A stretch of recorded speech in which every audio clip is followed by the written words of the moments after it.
Radio Islam's rolling coverage here from outside City Hall. The newly elected Minister of Home Affairs. Have you hit the ground running? I mean, what have you discovered in the department? Yes, I've certainly hit the ground running. A couple of key issues that already are being addressed there.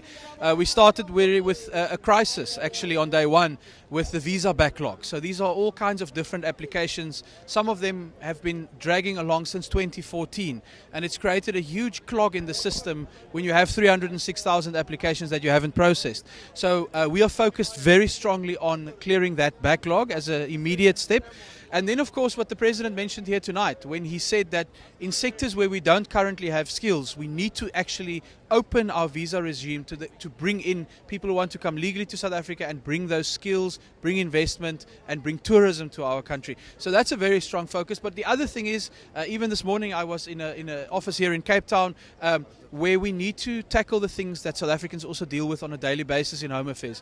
The system being offline is something that we must deal with. We've got the technology in this country. We just need to make sure that it's working and that we get the infrastructure correct at those offices. And things like managing long queues. You know, these are things that we can tackle and that I'm very committed to tackle as we move forward. Quick one, right? Visa corruption. We normally talk about foreign nationals not being here legally, but many of them say they want to be here legally, but in order to try and get their papers, they have to pay an arm and a leg, otherwise nothing happens, and many times they still don't get it or they get fraudulent documents. What's your plan of action there? You have to fix the legal immigration side so that those people who want to follow the law, who want to contribute to South Africa, can do so in a legal way and are not forced to pay bribes and engage in extortion.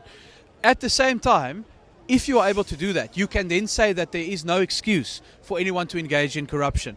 But it really is important that we as the department get our affairs in order so that no one can point to the department and say this is the reason why there's corruption. So we need to get our affairs in order and then go out and say, right, there is no excuse now. If you're breaking the law, if you're engaged in corruption or any illegal activities, then you will be held to account. But what so often happens, even in court cases, is that the department side is not in order. And then it's very difficult to enforce these things. So we have to get our own house right going forward.